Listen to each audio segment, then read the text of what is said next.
Botany Bay. Botany Bay. Oh, shit. We need to leave. Not the stab I expected.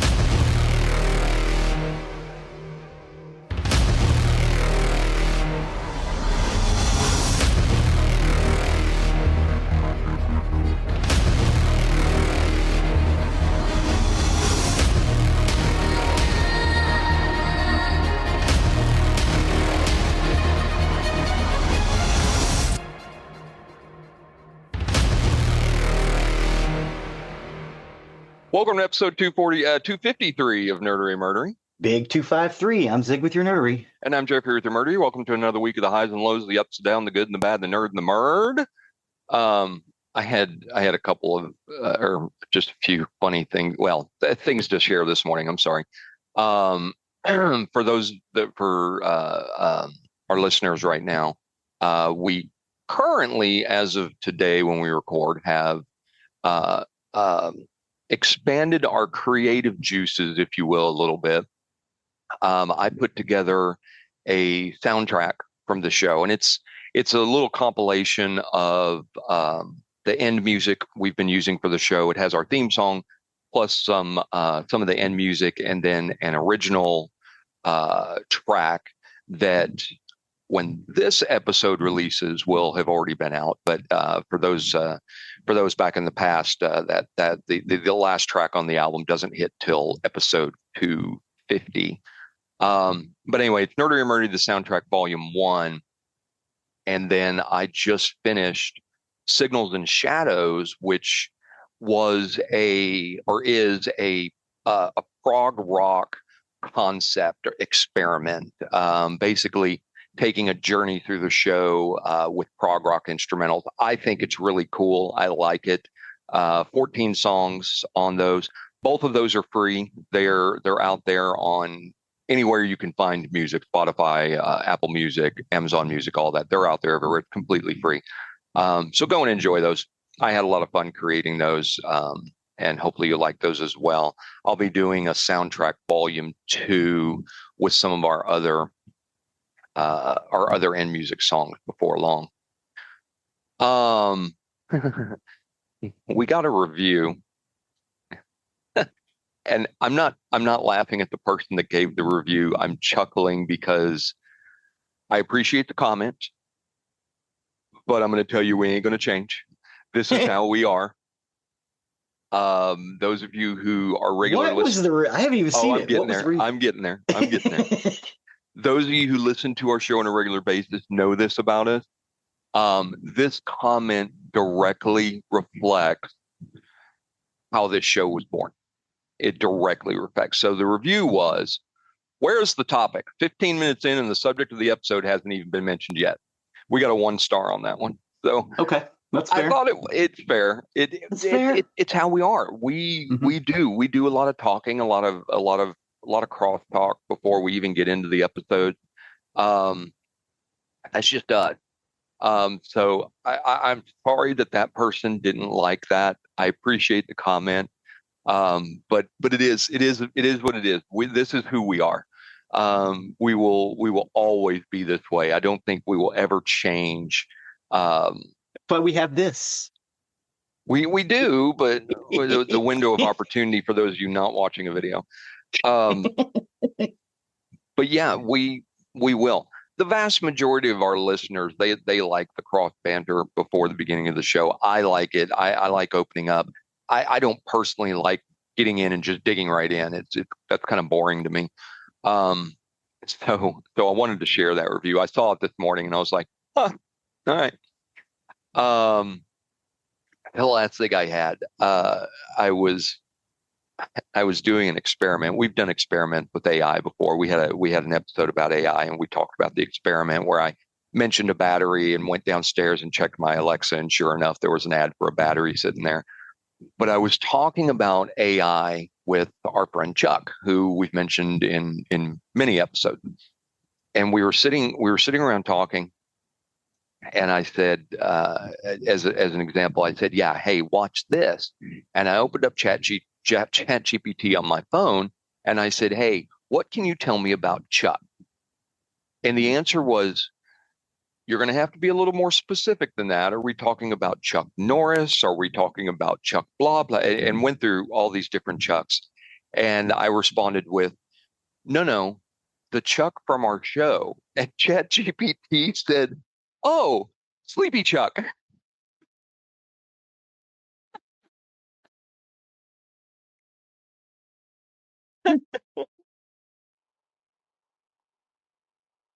Uh, Oh my God.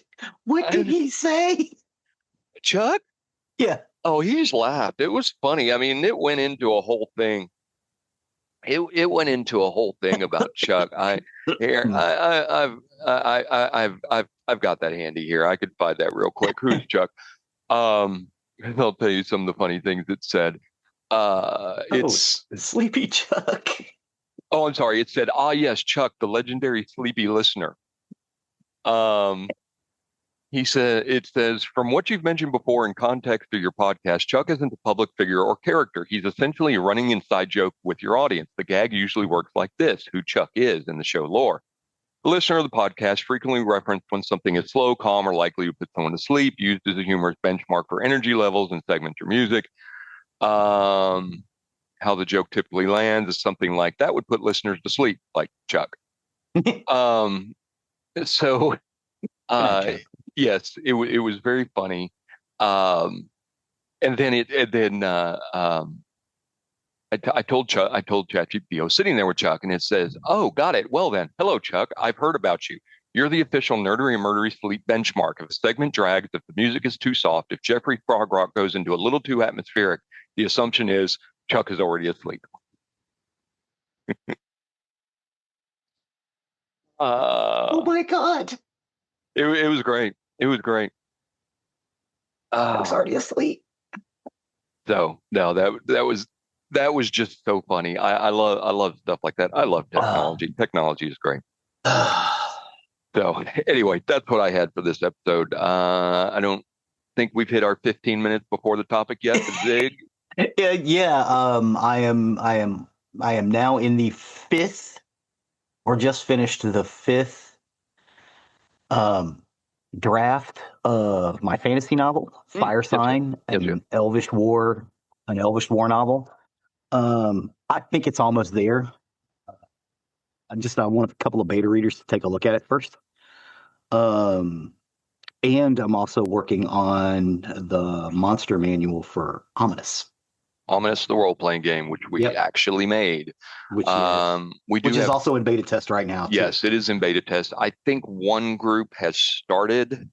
Mm-hmm. The other two I don't think have started yet because they're waiting for people to come back from wherever they are. Yeah. But yeah, no, great. I've got the fifth draft of the book. I'm going to be trying to dig through that this week as I can. I've got a busy 2 weeks coming up. But yeah, no, great. I can't wait for that to go to print. Speaking of print, also the Darkwind Paradox Prime Numbers Book 2. I just got the first full round of edits back from my publisher. I'm reviewing it now. I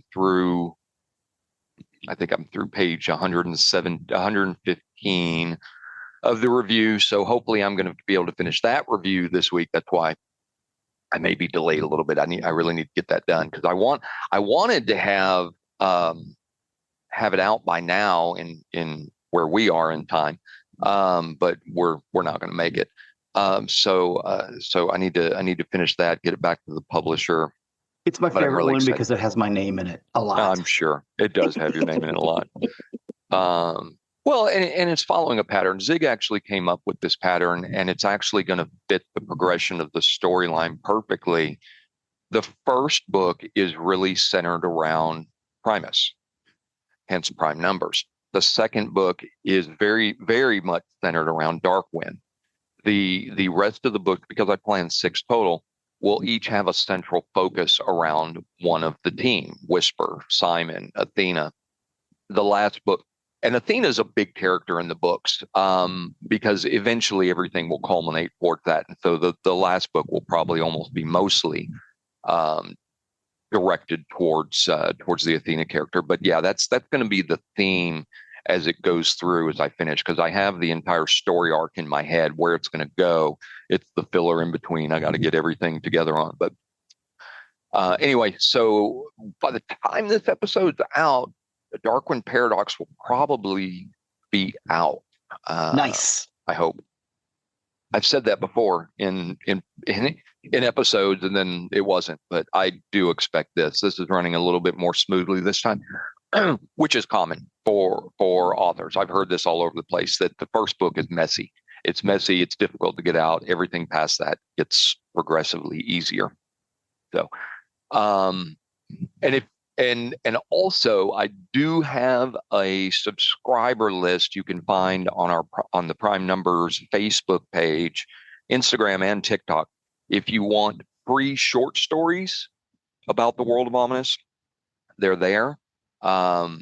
May eventually put some snippets from the RPG in there as well. But anyway, so that's the updates on that.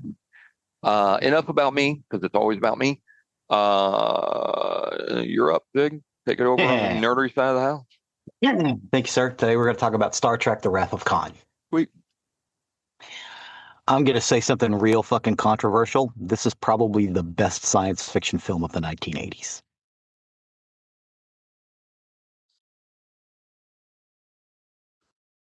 Yeah, just wait for everybody to start yelling. I forgot. It's just the two of us. Yeah, because I'm going to tell you no. There's no way. There's not a chance in hell I'm putting this before Empire Strikes Back. Not a chance in hell. Dude, this is way better than I put three movies before Empire Strikes Back. And Empire Strikes Back was the best Star Wars movie from the original trilogy. Not a chance. Not a chance. Wrath of Khan is great. Wrath of Khan is absolute greatness. My wife and I disagree on that. Her favorite is 4. The Whales? 4 is a great movie. It's fun. It's a great movie. Yeah. But Wrath of Khan is the best. Wrath of Khan is 100% the best of the Star Trek movie franchises. Best sci-fi of the 80s? No, not a chance. Yeah, easily. Not a chance. Nope. Easily. Nope. Easily. Wins hands down. And the listeners agree with me already. I see them nodding their heads that they agree with me. Do you? That's amazing. Mm-hmm. So, Wrath of Khan starts with an episode of the original series called Space Seed. Space Seed is an episode of Star Trek. It is it's the 22nd episode of the first season. It was first broadcast by NBC on February 16th, 1967. It was written by Gene Coon and Carrie Wilbur and directed by Mark Daniels. It's set in the 23rd century. The series follows the adventures of Captain James T. Kirk and his crew aboard the Starfleet starship USS Enterprise. The Enterprise crew in this episode encounters a sleeper ship holding genetically engineered super people from Earth's past. The leader, Khan Noonien Singh, played adeptly by Ricardo Montalban, attempts to take control of Enterprise. The episode also guest stars Madeline Rue as Lieutenant Marla McGivers, who becomes romantically involved with Khan. Es muy macho. Fernando Lames, Ricardo Montalban. Lames? No. Lames? Montalban. No. Montalban. Is Montalban. Sorry. Saturday Night Live skit. Excuse me. Wilbur conceived the general plot for a different series, Captain Video and his Video Rangers. So that's how far back this one goes. That's from the early 50s, which featured humans from ancient Greece who were preserved in cryogenic suspension and revived. The script changed numerous times during pre-production, and producer Bob Justman felt that it would be too expensive to film. Eventually, Gene L. Coon and series creator Gene Roddenberry also made alterations. These revisions included the marooning of the criminals at the end of the episode and the change of the primary villain from a Nordic character to a Sikh. Roddenberry attempted to claim the primary writing credit for Space Seed, a request turned down by the Writers Guild of America. Montalban was the casting director's first choice for Khan and described the role as wonderful. Despite being planned as an inexpensive bottle episode, the special sets and shots using Starship miniatures caused the episode to go over budget. On first broadcast, the episode held second place in the ratings for the first half hour with 13.12 million viewers. But during the second half, it was pushed into third place. It has been named one of the best episodes of the series by Cinema Fastique. IGN, and other publications. The 1982 film Star Trek: The Wrath of Khan serves as a sequel to this episode. Plot elements of this episode and The Wrath of Khan were also used in the 2013 film Star Trek Into Darkness, and reference to it appear in episodes of Star Trek Enterprise and Star Trek Strange New Worlds. The USS Enterprise finds the USS Botany Bay adrift in space. A landing party consisting of Captain Kirk, Dr. Leonard McCoy, Chief Engineer Montgomery Scott, and historian Lieutenant Marla McGivers beam over to the derelict. The landing party finds a cargo of dozens of humans still alive in suspended animation after nearly 200 years. McGivers identifies the group's leader, who begins to revive and is taken back to the Enterprise for medical examination. Kirk has Botany Bay taken in tow by a tractor beam, and Enterprise sets course for Starbase 12. In sickbay, the group's leader awakens and introduces himself as Khan. McGivers marvels over Khan, a living relic of the 20th century. Her field of interest, First Officer Spock discovers their guest is actually Khan Noonien Singh, who, along with his people, are products of selective breeding designed to create the perfect humans. The genetic supermen instead became tyrants and conquered more than a third of the planet during the eugenics wars of the 1990s. They also started the Third World War in Star Trek canon. They had to go back and retcon this later on, because in the original series, in the 1990s, which they wrote back in the 50s and the 60s, the 1990s, these genetic supermen basically took over and started trying to take over the planet, and it was a mess. And instead of killing them, executing them, because at this point, the first seeds of a united Earth, Starfleet, all that stuff kind of crop up from this period. This and the Bell riots coincided in time. So in Star Trek canon, they decided they're going to put them on a sleeper ship and send them out into space, and eventually the sleeper ship will find a planet that they can land on, revive them, and they can live out their lives on another planet. Which is, the Enterprise encounters this ship doing that very thing. It's out in interstellar space. It's been traveling for 200 years. What they do is they basically put them back on the ship, land the ship on Ceti Alpha 5, or Ceti Alpha 6. Ceti Alpha 5, Ceti Alpha 6. Hold on. Ceti Alpha. So one planet blows up. Hang on. So here's the. I just watched this clip. Here's the key point you've missed that leads into the movie: is Khan tries to take over the Enterprise. Yes. Which is when they get the planet all gets boiled, and Kirk decides to leave them on a planet they can survive on. Yes. It is Ceti Alpha 5. Yes. The reason I know it's Ceti Alpha 5 is because when you get to Star Trek II, The Wrath of Khan goes, Ceti Alpha 6 exploded. Yes. That's what it is. Ceti Alpha 5. Yeah. Because maybe I'm later on in time, there is a science survey vessel that is looking at Ceti Alpha 6 for use in an experiment. What they don't realize is it's not Ceti Alpha. It's not Ceti Alpha 6. It's actually Ceti Alpha 5, which has moved in its orbit. I would say that's kind of a MacGuffin, because when they're coming into a solar system, they can see all the planets. Yeah, they should have been able to go, hey, we're missing a planet here. They maroon them on Ceti Alpha 5, which becomes a planet teeming with life. Yeah, but it becomes barren after the destruction of the neighboring planet Ceti Alpha 6. Yes. So Star Trek II: The Wrath of Khan. It's a 1982 American science fiction film directed by Nicholas Meyer and based on the television series Star Trek. It is the second film of the Star Trek series franchise, following Star Trek: The Motion Picture, and its sequel to the television episode Space Seed. The plot features Admiral James T. Kirk and the crew of the starship USS Enterprise facing off against the genetically engineered tyrant Khan Noonien Singh, played by Ricardo Montalban. Khan escapes from a 15-year exile to exact revenge on Kirk, and the crew of the Enterprise must stop him from acquiring a powerful terraforming device named Genesis. The film was the beginning of a 3-film story arc that continues with Star Trek III, The Search for Spock, and concludes with Star Trek IV, The Voyage Home. After the lackluster critical response to the first film, series creator Gene Roddenberry was forced out of the sequel's production.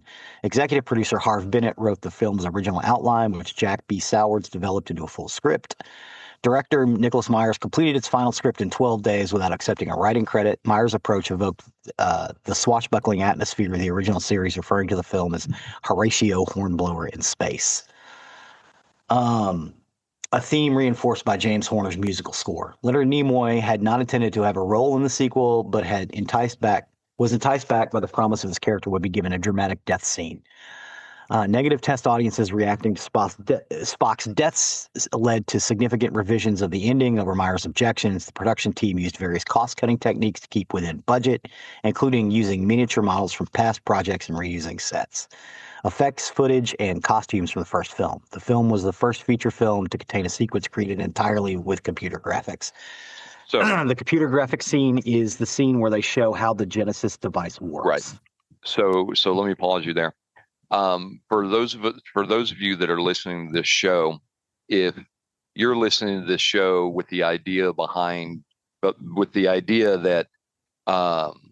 the topic that Zig has today, that you've never seen it and you're now going to go watch it because of what he says, spoilers, Spock dies. There you go. Done. Yeah. Well, they end up it was released in 1982. I know. At this point, I know they retconned it. God. I was just giving that spoiler warning for anybody who has not watched the movie.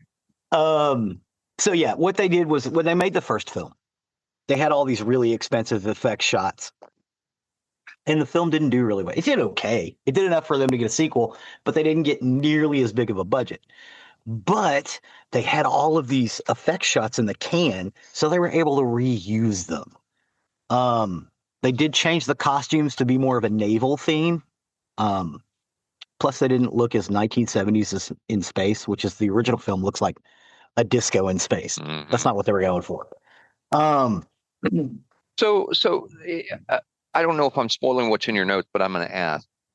You said it didn't do very well in the theaters. I wasn't aware of that. I saw this in the theaters.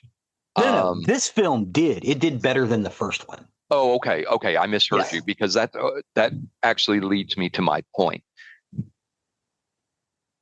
Why did they greenlight this after the disappointment of one? Well, because the one didn't fail. It actually did some box office numbers, but it wasn't what they thought it was going to be. It wasn't Star Wars. Exactly. It wasn't Star Wars, which in 1977, Star Wars was in the theaters for a full year. Right. The reason Star Trek the Motion Picture came out in the first place is because that started the revival of sci-fi at the movies. And Paramount, was it Paramount at the time? Yeah. Whoever it was, Paramount, whatever. Yes, Paramount. Decided, hey, let's ride this wave and bring back Star Trek, because Star Trek got a neat little following behind it, and they've still got fans and whatnot. Yeah, Star Trek actually became bigger after it was in syndication. Yeah, because it played in every market. There was a TV station that ran Star Trek every day, and so they tried to revive it, and the motion picture just didn't do it. No. It made enough money for them to make a sequel. The critics didn't like it because it was slow. Originally, the Star Trek the Motion Picture was going to be a series called Star Trek Phase 2. That's where they got a lot of the costumes and stuff like that, so they were able to use those. And then all these big, expensive effect shots they added to them, which they, again, reused in Wrath of Khan. So when they're approaching the ship in space dock, that's all from the first movie. But again, it was an expensive effect, and they were able to reuse it. I think they've reused it a couple of times, actually. But so they get enough money to greenlight this second movie. They want to give it more of a naval theme, they actually do two starships doing broadsides at one point. Um, you also get the subplot of Kirk had an affair with a lady named well, not an affair. He had a romance with Carol Marcus. She had a son. That son is James T. Kirk's son, David. Kirk stayed away, and David kind of hates him because he would come around every so often. That's not even kinda. Yeah. Not even kinda. Yeah. David hates him. David absolutely. David not only hates him for being the father who was never there, but because of what the Genesis device is about creation and whatnot, David sees Kirk as a warmonger. Yeah. Yeah, he sees Kirk as a guy, a warmonger, and what he wants to do is create. Yeah, create not life. Destroy. Yeah, create life. Yeah. Yeah, the thing was what they're working on, the Genesis device, basically, it reconstructs matter into living organisms.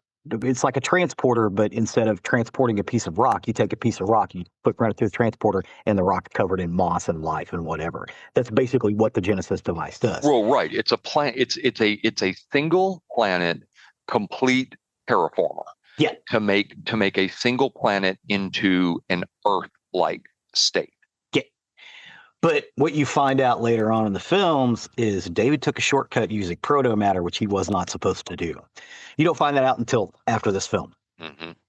And I, in my opinion, Buttrick, I can't remember that guy's first name. Buttrick. The actor? Yeah.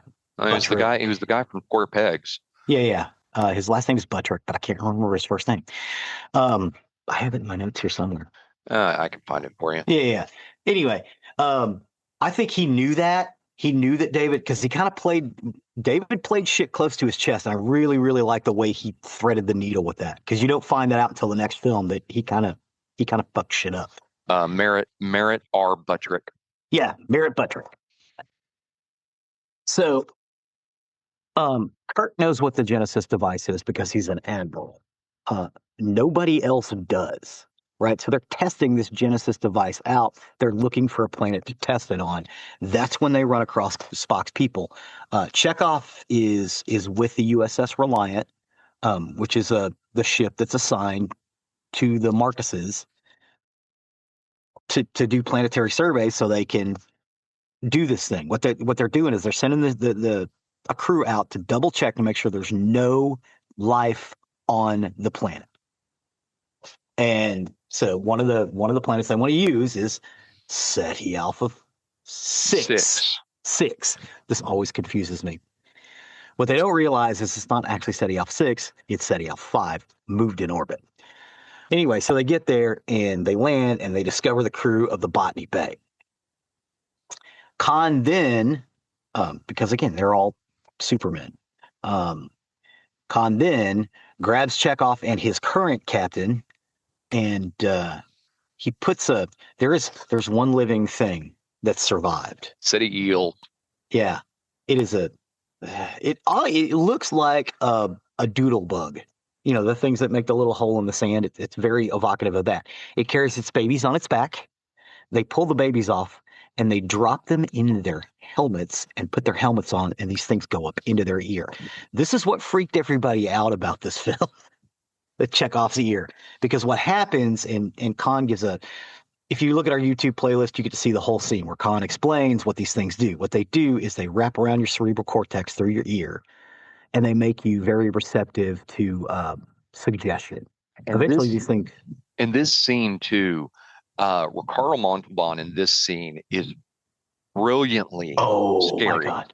Oh, yeah. Brilliantly scary. Because he's trying to be nice and polite, but he's also fucking malevolent.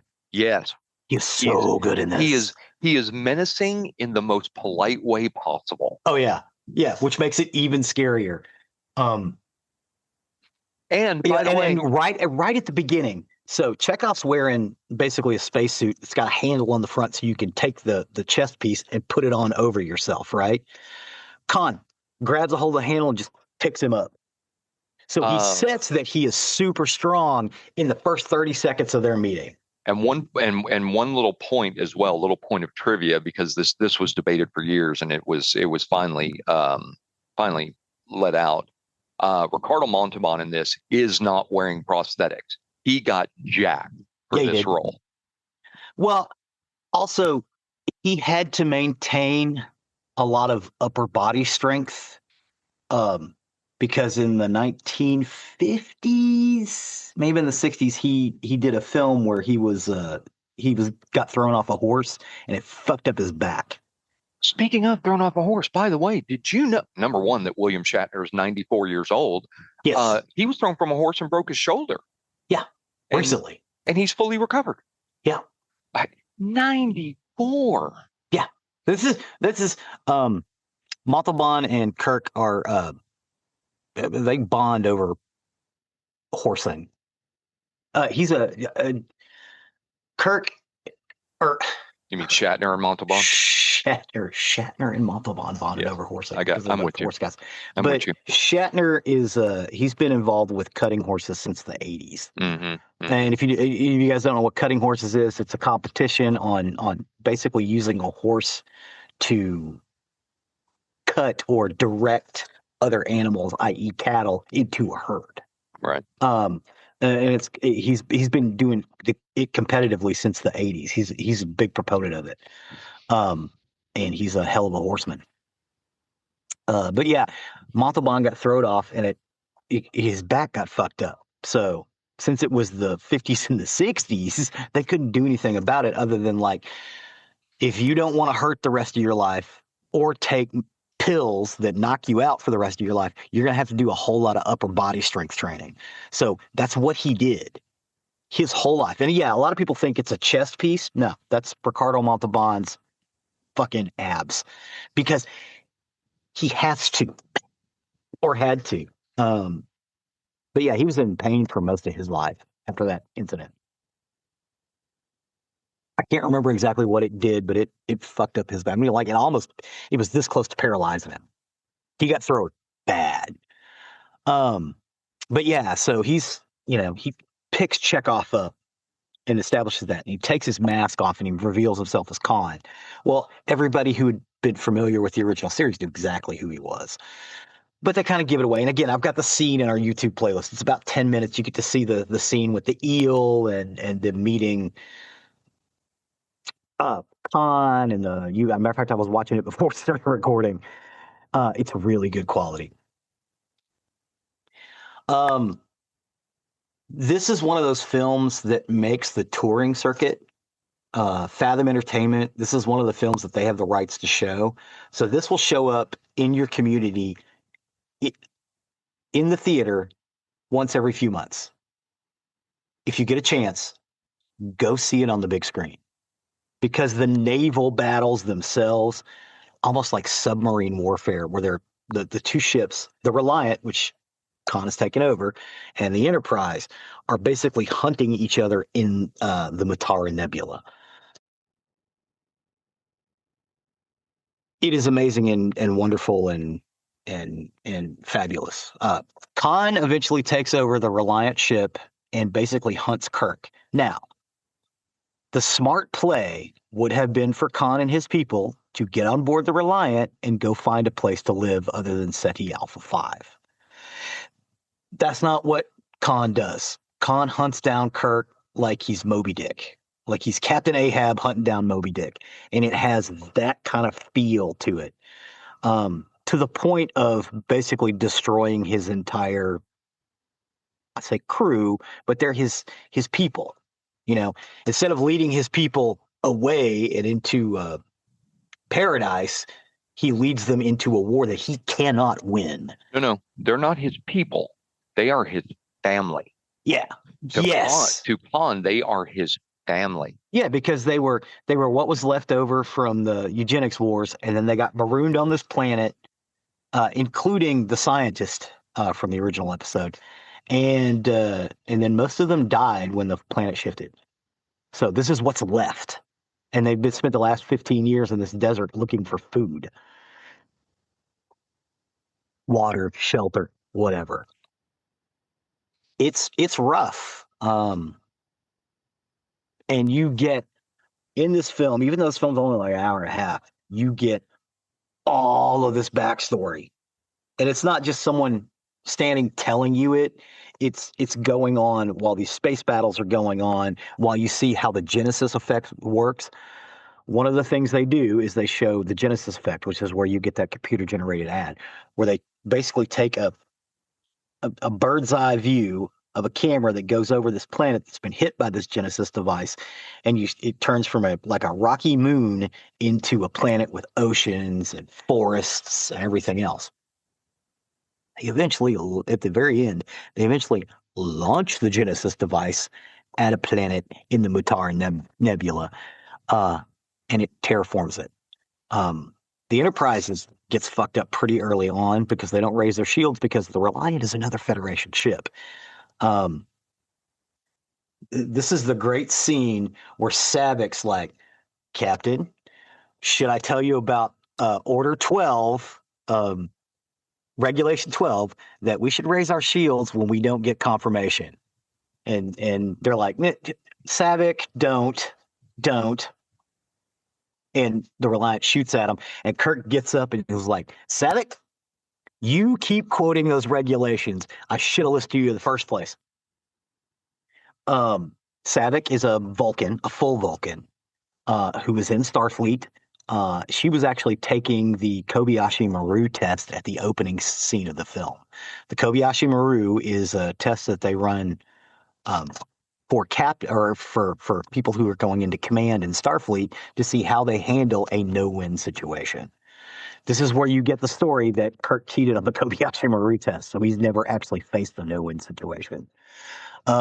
This is also a recurring thing that happens throughout this movie. People coming to him, it's like, buddy, you didn't face the no-win situation. We may be in one. What are you going to do? Which regulation did you say? I think I just watched it. Something 12. The reason I ask, because we have certain listeners out there that are screaming at the microphone right now because it's Starfleet General Order 15. Starfleet General Order 15. You just looked it up? I had to look it up. I had to look it up myself because when you said 12, something in my head went, no, 15. No, that's wrong. Special Order 15. Yeah. Special Order 15. Well, hey, whatever. The Special Order, she quotes it to him. And that also becomes a recurring theme in this film. I'm just trying to prevent you from being yelled at by a listener. Yeah, thank you. This prevents the point I'm trying to make is this also becomes a recurring theme that Kirk has to overcome. The son he didn't raise, the life he could have had, the fact that he never faced an unwinnable situation. The fact that what he did with Khan, he should have followed up on them. He should have sent somebody out, if not himself, somebody to go, hey, they're here. We should go check up on them, see how they're doing. He didn't do any of that. So it's also, you also get a scene of Kirk's birthday where Bones is like, why do we have to treat your birthday like a fucking funeral? What? Everybody else has a birthday. It's fine. It kind of portrays Kirk in a bit of a negative light, but I think they kind of needed that for this film because it portrays Kirk as exactly what he is, and this is what I personally appreciated about the reboot when Chris Pine took over. Is they took the Kirk from the original series that people have made fun of it for years, that he didn't act really well in the Star Trek original series. His acting was kind of over the top, and which is what funny, because when you go to Star Trek: The Next Generation, I don't know if this was ever brought out as canon or not, but I remember before TNG came out, there was a rumor that Riker was in the lineage of Kirk somewhere. Yeah, I think that was kind of one of the things. I don't think they actually did that. Yeah, I don't think they did either. He stood in for the Kirk character. Yeah. Yes. And that's exactly what I was bringing up. He stood in for the Kirk character, which I don't know if that's just Jonathan Frakes or if he did this intentionally as a callback to Kirk. But Jonathan Frakes would walk into scenes leading with his head. Leading with his forehead. He would open doors with his head. He would open imaginary doors with his forehead. Yes. So you go back to the Kirk in the original. His acting was sometimes very cheesy, very over the top. But Captain Kirk was a whore, number one. Yeah. And he had a massive ego. Mm-hmm. You really get to see how big of an ego when we get to Star Trek Wrath of Khan. And that's why I said why I appreciate Chris Pine's version of it as well, because you get to see it even more. Yeah. But that's how Kirk is. Kirk has a massive ego and believes he's better than pretty much anybody else. Yeah. He thinks other than Spock, he's the smartest guy in the room. Yes. Yeah. Yeah. Other than Spock, he's the smartest guy in the room. And in a lot of cases, he's kind of right. Kirk is brilliant. Kirk is very, very smart. He's very tactically smart. He also knows a lot of shit about a lot of shit. That's why they called him Book Stacks in Starfleet, because he was always studying. The reason he has no personal life is when he's not captaining or swashbuckling, he's reading information. You don't get to see it a lot, but that's what he does.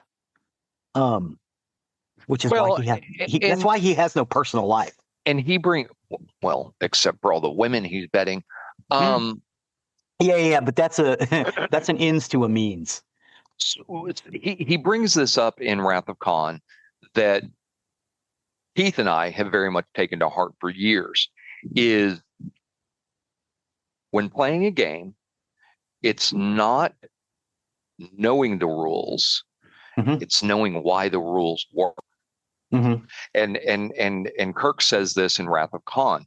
It's not about knowing how a starship works, but why it works. Why it works.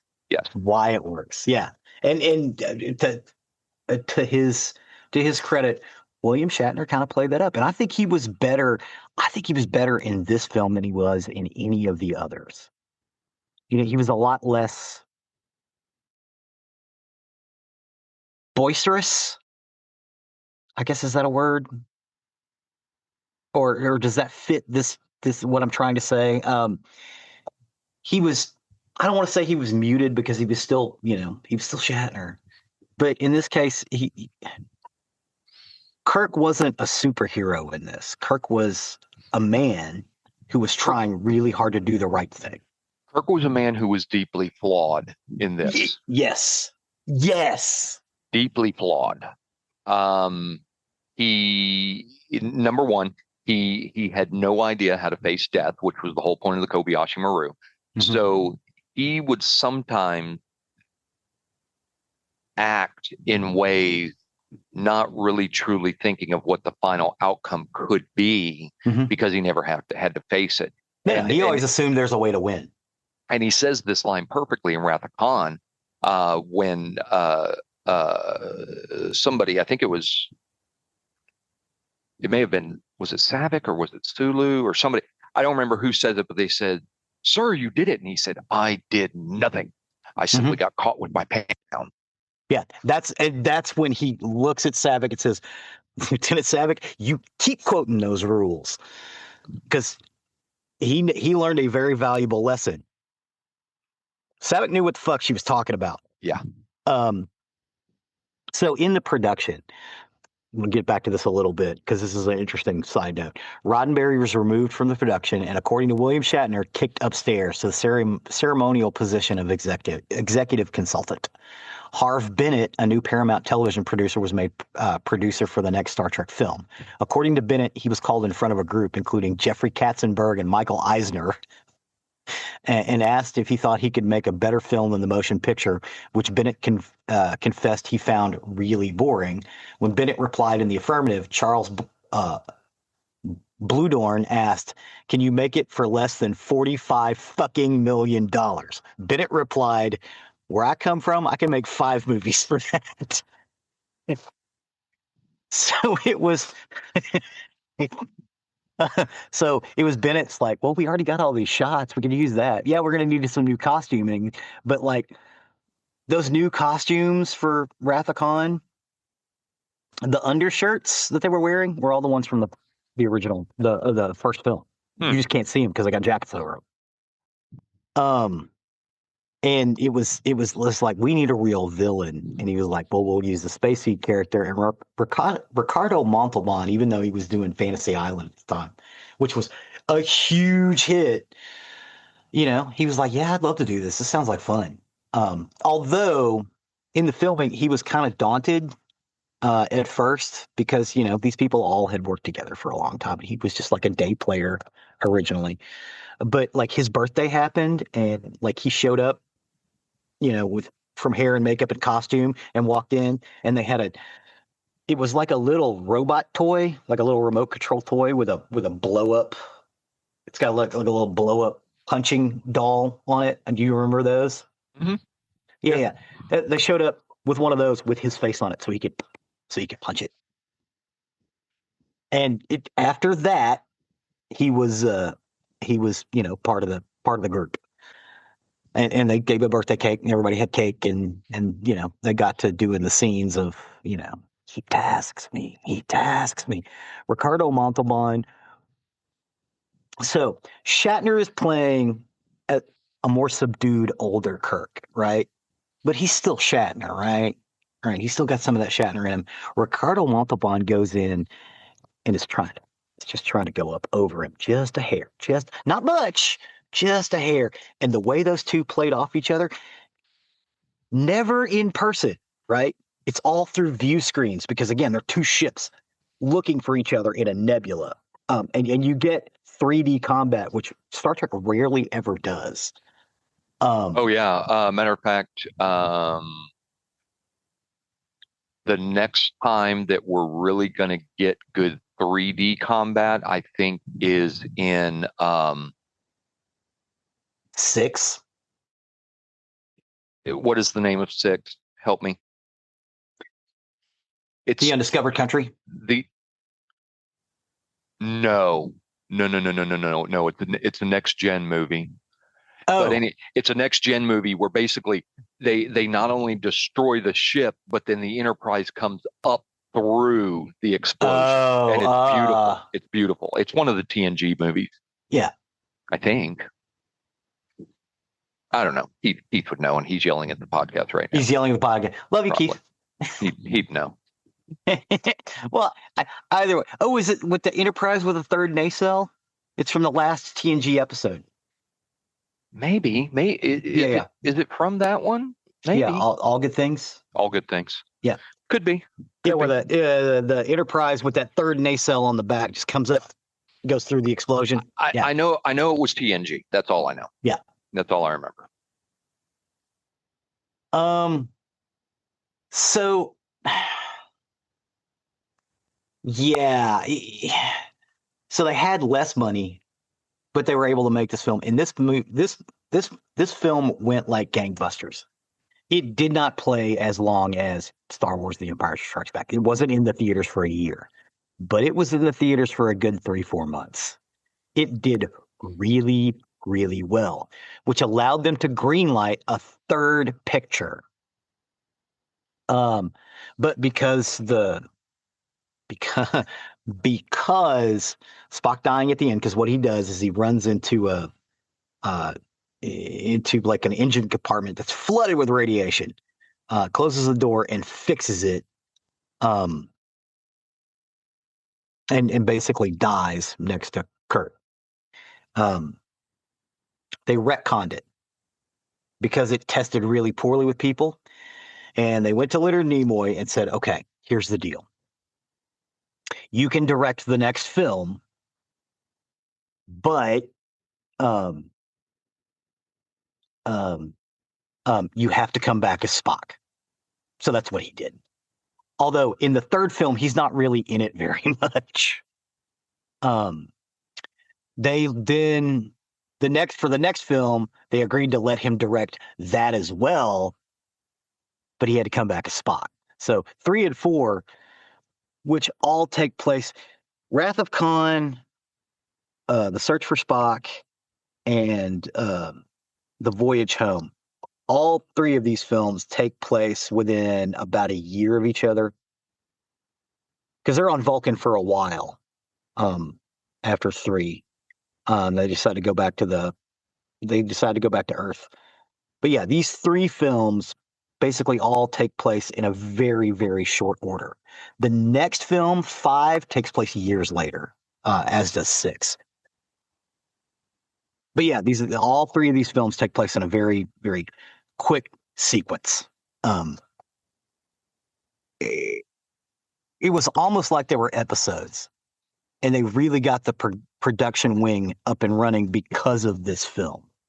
A production wing in Paramount Studios that ran until the end of Enterprise, because the same studio they used to make the films was the same studio space that they were using to make Next Gen and Deep Space Nine, and they used the same.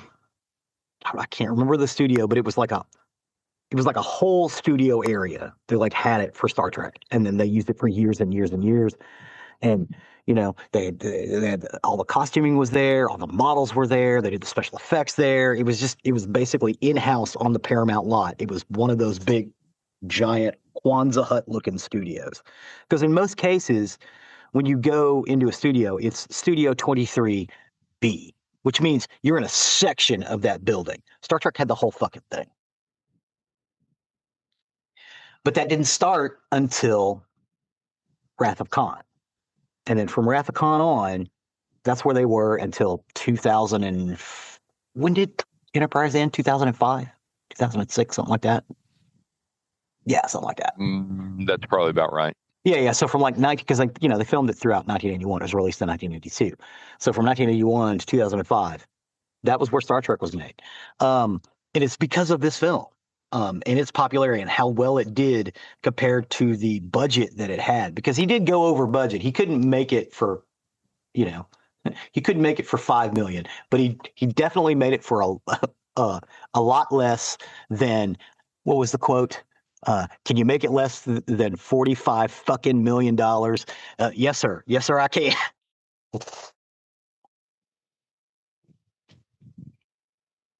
And there's all this. I'm not laughing at what you said.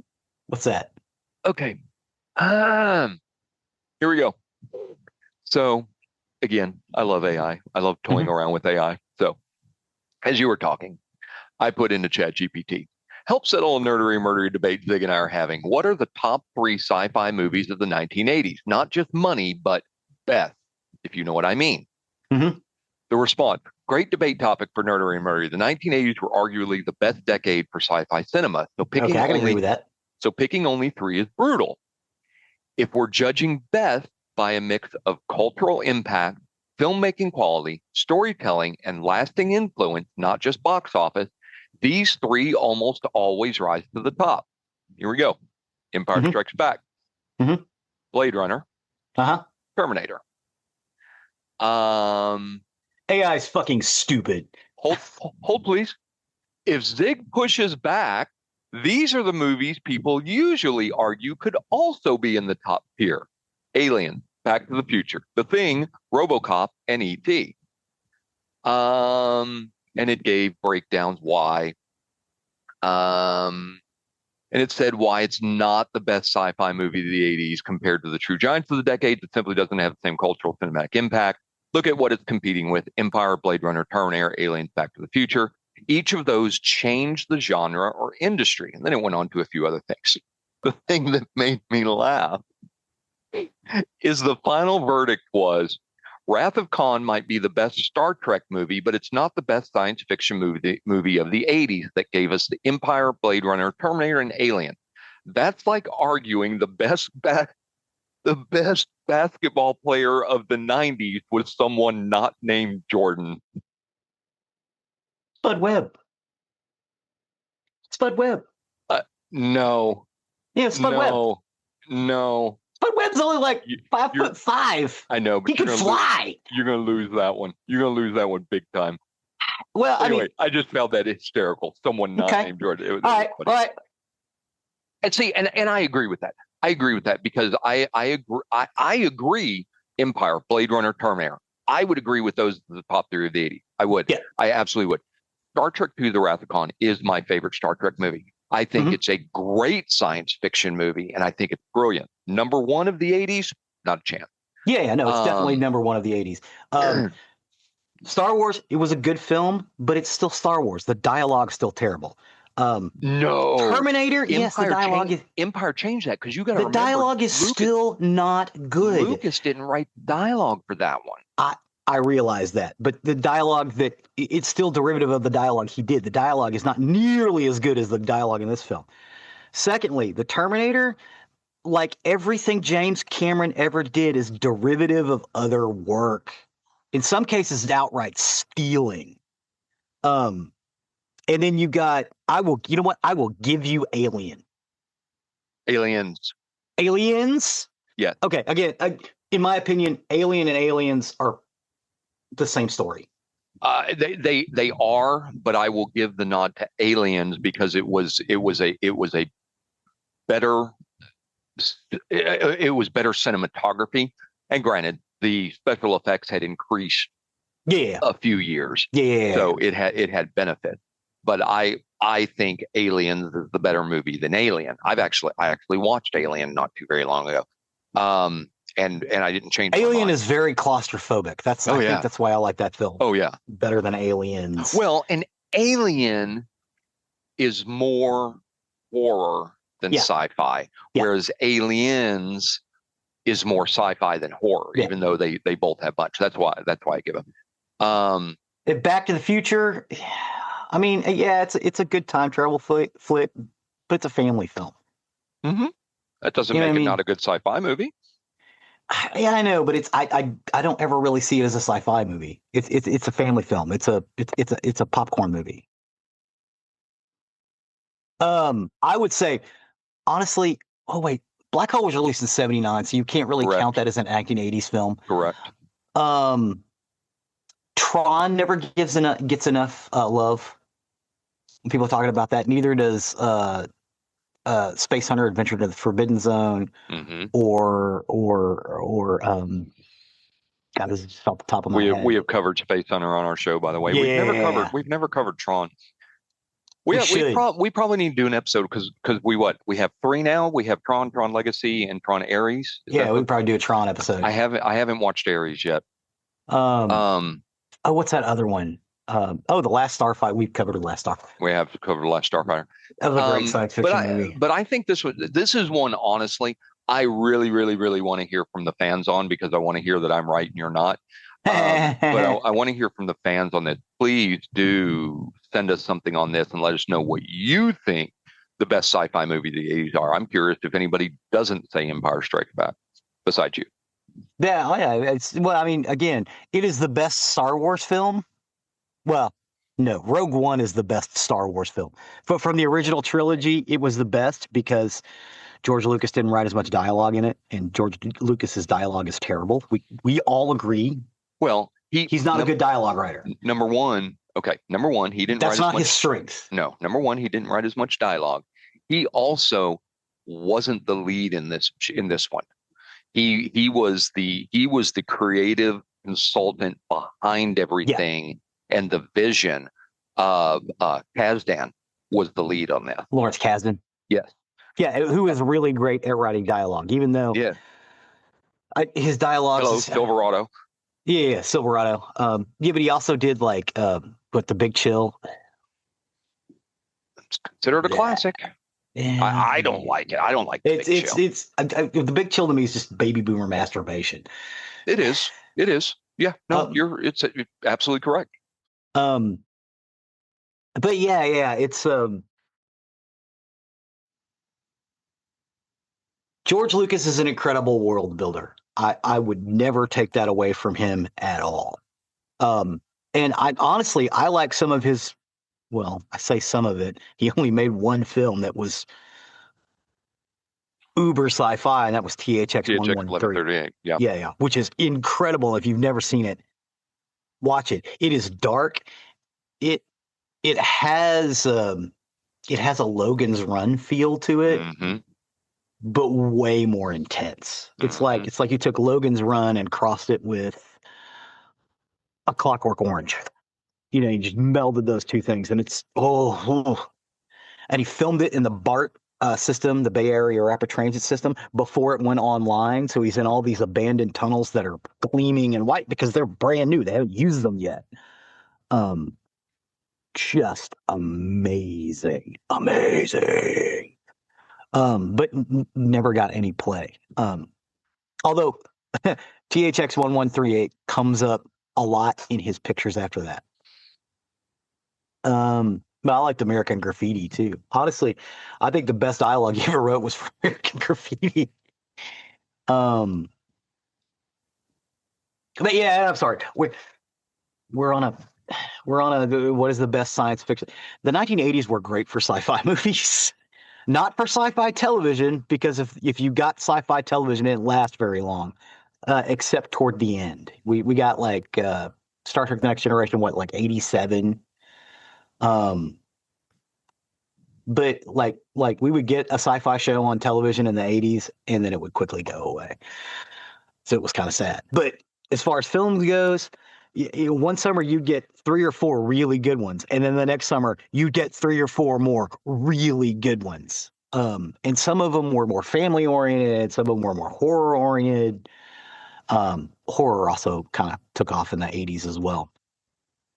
Some of them went straight to video, and in some cases I don't know why. I still say my favorite science, and I'm not saying it's the best. My favorite science fiction show from the 1980s that gets no love is Hardware. And it's a little independent film. It's very cyberpunk, and it's very 1990s, even though it was released in 1989. But yeah, we talked in circles. I'm sorry. No, that's fine. I mean, very honestly, you just argued that Spud Webb was better than Michael Jordan. So at this point, the debate is over. We might as well move on to the murdery. Yeah. So. No. Well, Spud Webb did some incredible things because he could fly. And again, Jordan. I don't give a shit about basketball. I don't either. I don't give a shit about basketball. I don't either.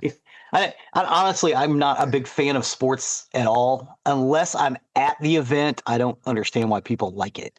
You know what I mean? Unless you're there watching it, which is amazing, but it doesn't matter what sporting event it is. It's just amazing to watch. But people doing brackets and all this other stuff it's just, ugh. It's like people are into sports because they're supposed to be into sports. You know what I mean? That's not true. That's absolutely not true.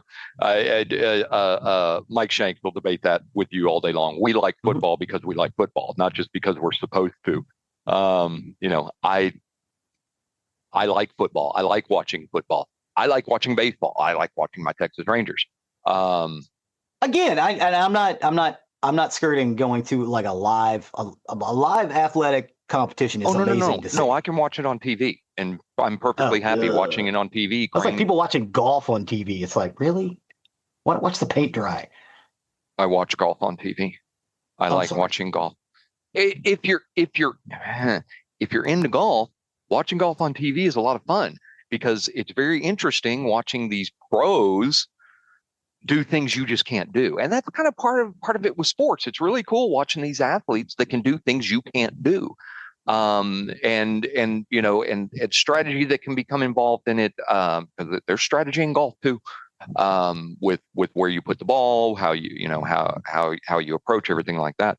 But those of us who are sports fans, in general, we don't watch it because we're just supposed to. We watch it because we like it. I don't watch shit because I'm supposed to watch it. I am a grown ass man. I don't watch what you want. I don't watch shit because I'm supposed to watch it. And that's how I am with sport. But way beyond sport, because we were talking about Wrath of Khan. Wrath of Khan.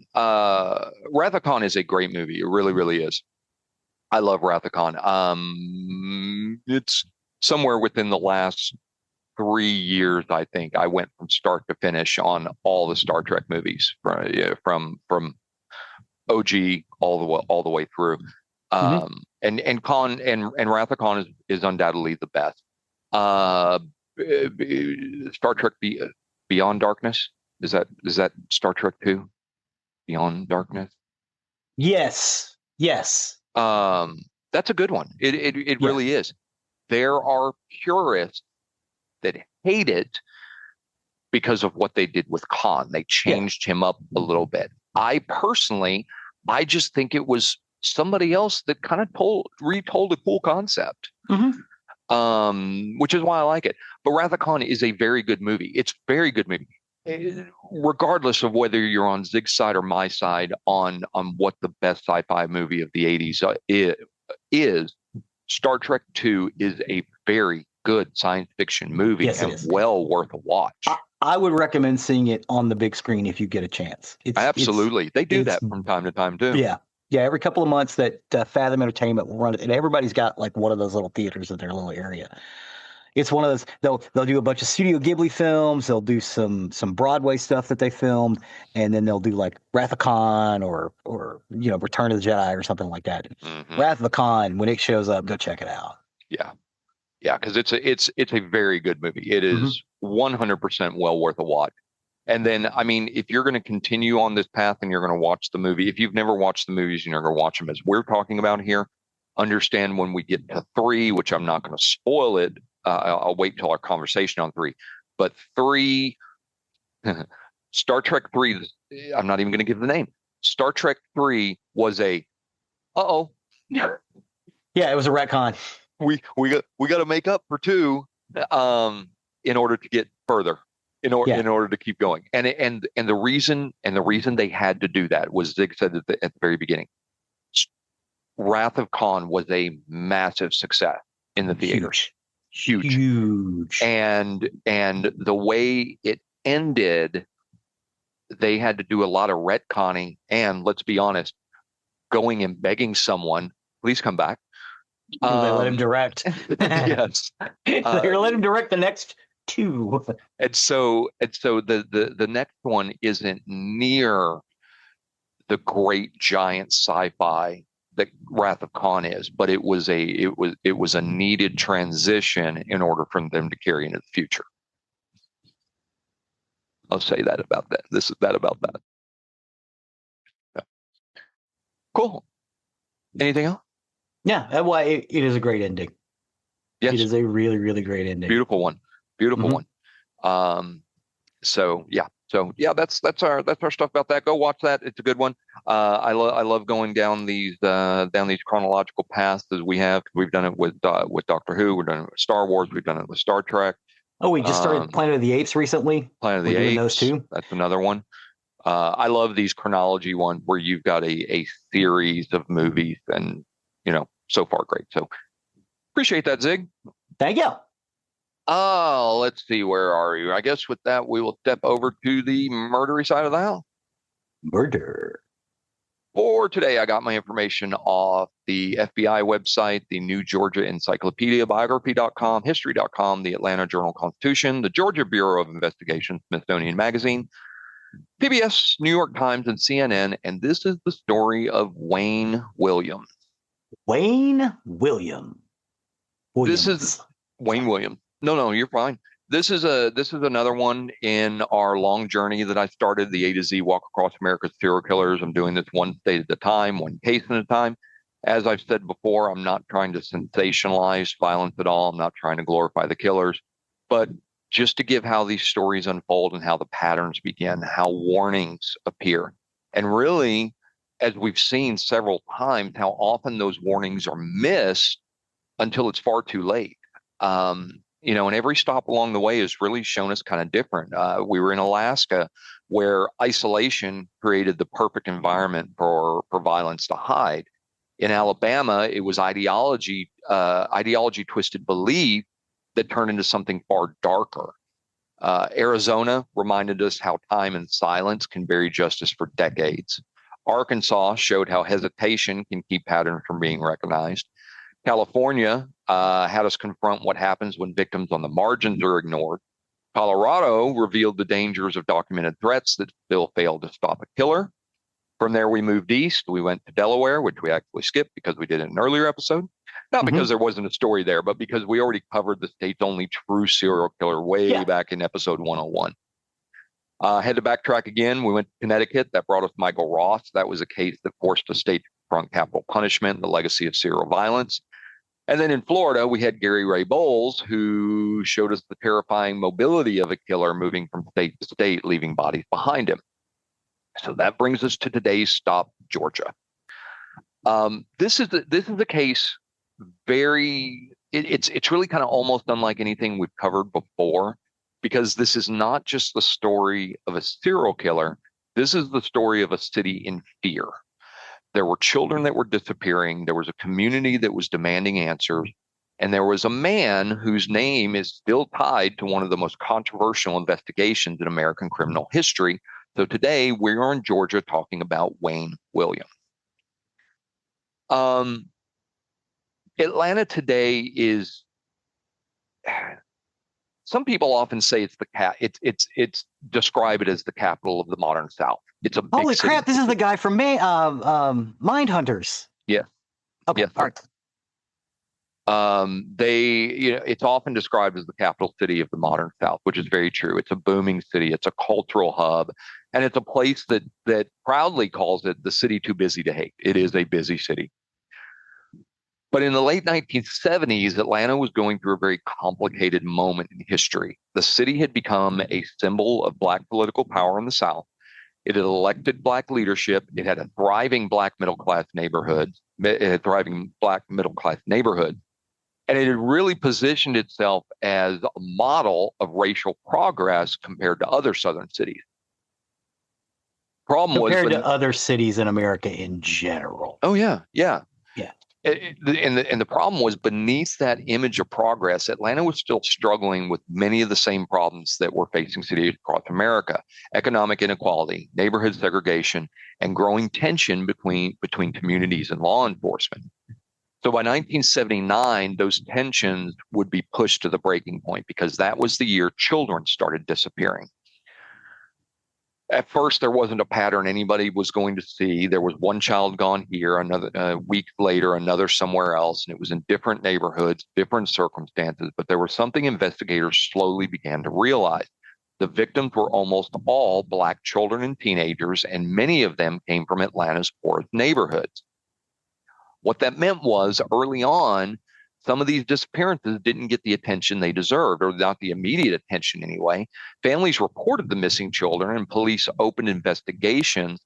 But for a while, each case was treated as its own tragedy rather than part of something larger. We've seen this so many times as we've covered these, especially pre-1990s.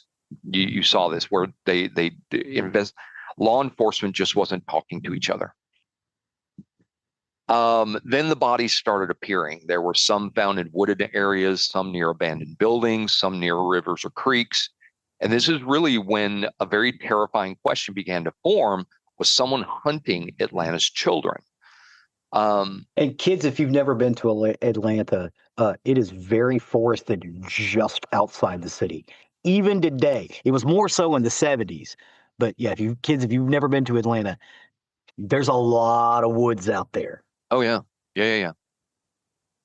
The first victim most investigators connect, was Edward Hope Smith, who was just 14 years old. And in July of 79, he left home to go to a local grocery store, but never came back. A few days later, his body was found in a wooded area, and he had been shot with a .22 caliber weapon. It was only 4 days later, and another boy disappeared, and this was Alfred Evans, age 13. His body was discovered near an abandoned building, also shot with a .22. So we had two murdered boys 4 days apart, both Black, both teenagers, and both killed in the same city. And investigators actually asked the question: was this a coincidence, or was something much worse beginning? Over the next several months, the disappearances continued. There were children, teenagers, young men. Some vanished walking to the store, some while running errands for their parents, while others were simply walking through their neighborhood. And then more bodies started showing up. By 1980, the number of victims had grown so large that it couldn't be ignored anymore. Parents had begun forming search groups, community leaders demanded answers, and the media began reporting on something they now called the Atlanta child murders. So fear was spreading across the city at this point. Parents stopped letting their children walk alone. Schools warned students not to talk to strangers, and curfews were imposed in some neighborhoods. They just wanted simple answers to questions. Who was doing this, and why were the victims almost always Black children? So the Atlanta Police Department suddenly found themselves under enormous pressure. They were now investigating multiple murders that were possibly connected, but they had very little physical evidence. There was no clear suspect, no clear motive, and very few witnesses. This would bring the FBI to become involved, and hundreds of investigators would pour into this case. Thousands of interviews would be conducted, but the killer continued. So this is where we come to Wayne Bertram Williams. But before we really dig into him, let's talk about the investigation a little bit, because the way the case unfolded eventually became almost as controversial as the crime itself. By the time 1980 arrived, Atlanta, again, as we talked about, they were no longer dealing with isolated tragedies. This was a pattern of disappearances. Most of them vanished doing perfectly ordinary things, and in most cases, they were never seen alive again. They were being found in wooded areas, vacant lots, abandoned buildings, along riverbanks. Some had been strangled, some suffocated, others showed signs of blunt force trauma. The methods were not always identical, but the victims shared something very important. They were almost all young Black male. So by the spring of 1980, Atlanta realized that they were dealing with something very unprecedented. Neighborhoods organized volunteer patrols, and community groups started escort programs to help kids get to school safely, because fear was everywhere and the pressure on law enforcement was huge. Atlanta police were soon overwhelmed with the growing number of cases, and so a massive task force was formed by local police, the Georgia Bureau of Investigation, and eventually the FBI.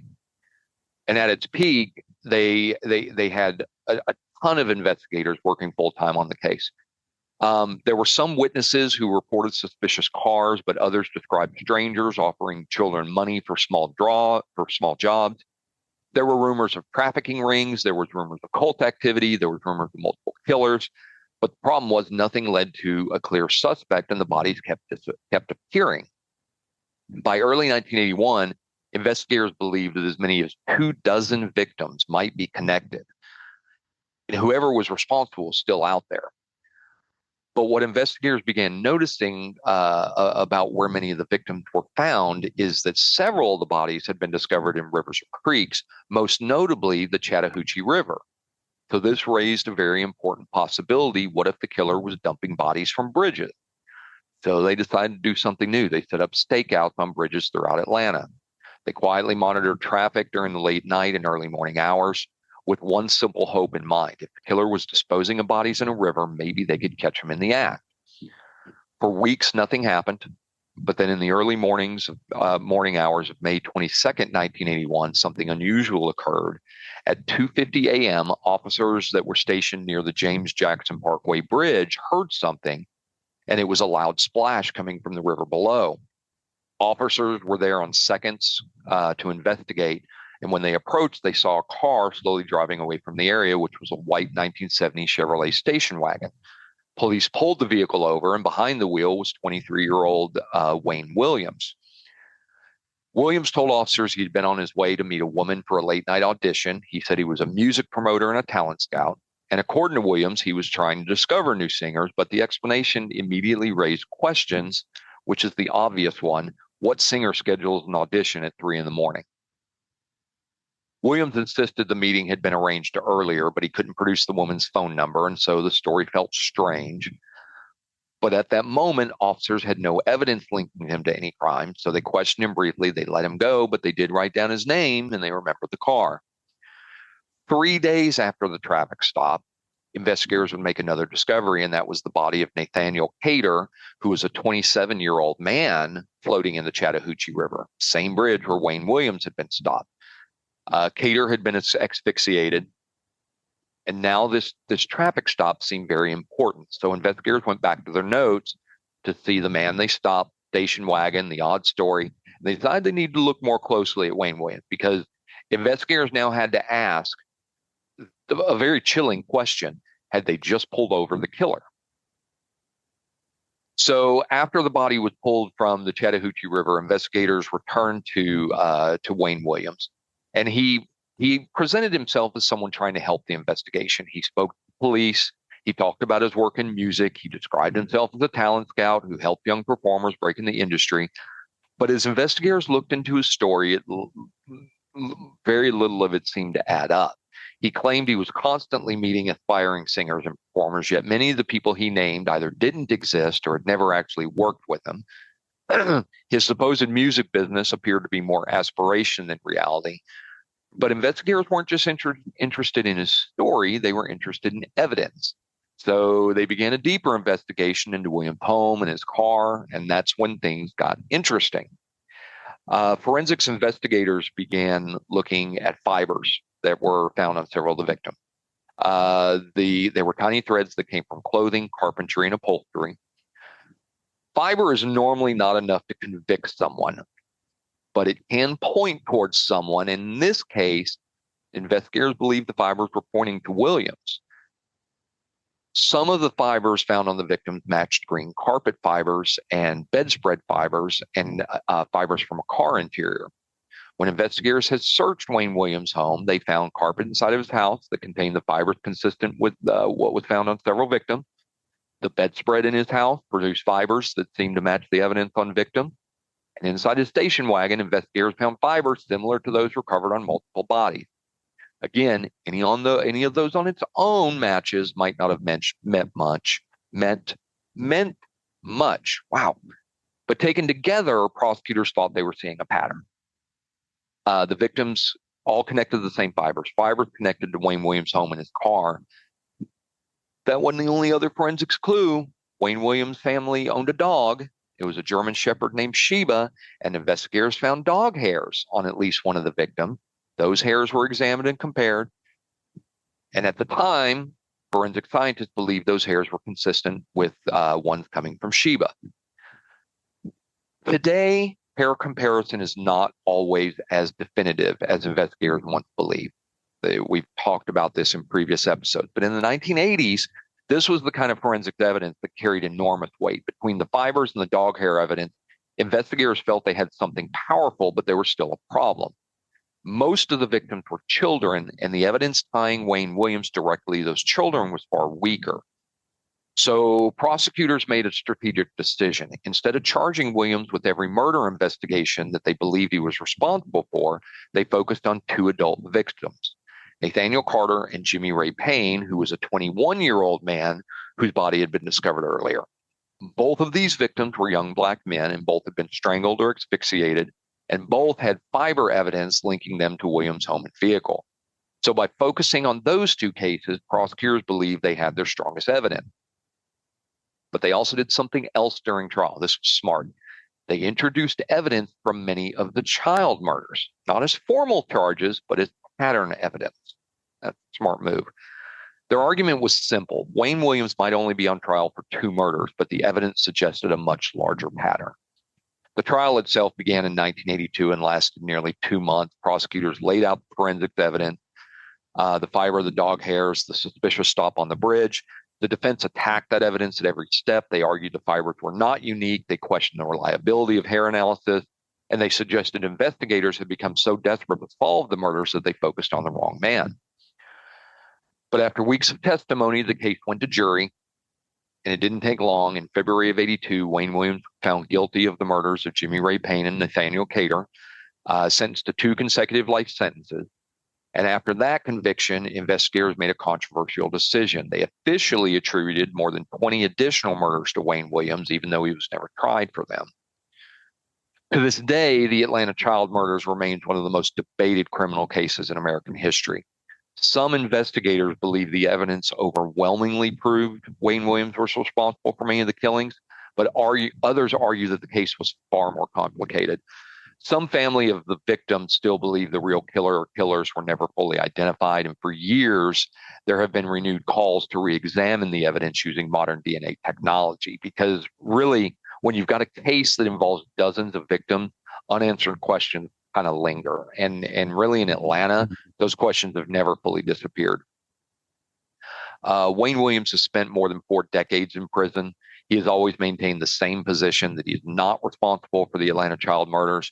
And even though he was convicted of killing 2 adult men, really the larger question has never gone away. What about the children? Investigators ultimately attributed more than 20 murders to Wayne Williams, as I said, but legally he was never tried for those cases. And that's really where families are left with the lingering sense that the story was never completely resolved. Some investigators who worked the case remain convinced they caught the right man. They point to all the evidence and the fact that once Wayne Williams was arrested, the killing stopped. Well, and I was just looking up some stuff. It looks like every time they go back to test some DNA, it comes up Williams. I mean, like not 100%, but it's like, yeah, it's probably this guy. Hey, right. The dog DNA matches the dog. Yeah. And so they may end up retrying him at some point. I mean, he's going to be buried under the jail, but yeah. Another controversy, though, is some critics have argued the investigation was under too much pressure to produce a suspect, because Atlanta was in fear. Parents were terrified. The national media was watching, and police were forced into answers. So there are still some that suggest that they focused on Wayne Williams too quickly once he was on their radar. Others believe there may have been more than one killer operating at the time. And over the years, advances in forensic science have added more to this, like you were saying. In 2019, the Atlanta PD announced it would reopen parts of the case, and they were going to re-examine physical evidence using modern DNA that did not exist in 1982. But they still don't have definitive today, even with the DNA. And I think part of that may be some of the DNA has degraded. Because one of the things about DNA, and I've talked about this in the episode before, you can only test DNA so many times before it's done.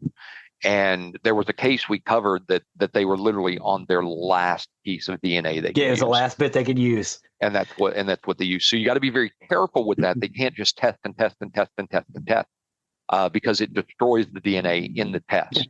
And it destroys the sample. If the hair if the blood or semen or hair or whatever is not stored properly, i.e. away from ultraviolet light, that can also destroy DNA. Yeah, absolutely. Or you get a sample that you can't use if it's not in a dark place. So the DNA has still not definitively done it, which leaves families still waiting for answers, because they have a lot of questions that are still largely unresolved. And what that's going to mean is, or what that means today, is the Atlanta child murders remain still one of the most haunting criminal cases in American history. Dozens of victims, a city that was gripped by fear, and a verdict 40 years later still sparks debate.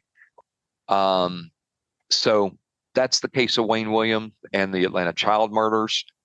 He was convicted for 2 murders. More than 20 additional were attributed to him, and there's still a debate going on. But that's going to close our chapter on Georgia. Our A to Z journey across America is not done yet. We're going to keep in that, and I'm trying to keep alphabetically correct this time. But the next week, or next time when we come back to this, I can't remember if I did next week. But anyway, don't own my own notes at this point. The next A to Z, we're going to go west. We're going to go way west. Our next stop will be in Hawaii. Hawaii. That's right. It's H. And that is the story of Wayne Williams and my murdery for this week. Well, thank you, sir. Thanks for sticking with me on that. That's I knew that was in Manhunter as well. It's a good one. Yeah. When I looked at the possibilities for serial killers in Georgia, I actually had several options, and I went, Yeah, no, it's going to be this one. Yeah, let's do the Atlanta Child Murders. This is the one I'm going to do. Yeah, that was amazing. So that will take us to the end of another recording week. As always, you can find more about us on nerderymurdery.com. That's our hub. That's our website. You'll see things about the things that we talk about. You'll get various links to our YouTube page. There's also a couple of links to my book, my upcoming book. When Zig is ready to publish Fire Sign Chronicles, I'll put a link to his as well. I've also got a couple of links to our music. So do check that out. But I appreciate all the work you do every week on YouTube and TikTok and all that. Oh, well, thank you very much. I definitely check out the YouTube links here, because I've got some of those really, really great scenes that we were talking about, especially the meeting Khan, putting the thing in the ear. Brilliant. Yep, I appreciate that. Matter of fact, I need to plaster a sign on our website that says Star Trek II, The Wrath of Khan is not the best sci-fi movie of the 80s, but bygones, I continue.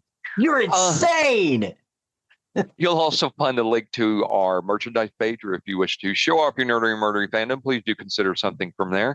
And let's say, let's say something about that. I say this all the time, but it's so true. Wearing Nerdery Murdery out in public and showing people you're a fan, let's face it, you look damn good in it anyway. Damn good. Damn good. You can also find the link to our Patreon if you wish to become a patron of our show and get episodes as soon as they're available and not have to wait weeks and weeks. You can become a patron for a relatively low cost. It helps us with our from our merchandise and our patron, and help with the costs that are associated with the show. There are costs for our uploads, for our storage, for our website, and everything that goes into bringing this to you each and every week. We do appreciate each and every one of you. Please and thank you. Please and thank you. The other thing you can do that's completely free and only takes a minute or two of your time is leave a 5-star review wherever you can. That helps us and helps others find our content that may be looking for the information we discussed. And last, but certainly not least, as we talked at the beginning of the show, you can go to sleep now, Chuck. Good night, Chuck. Good night, Chuck. With that, I have been Zig with your Nerdery. And I'm Jeffrey with your Murdering. Cue the music.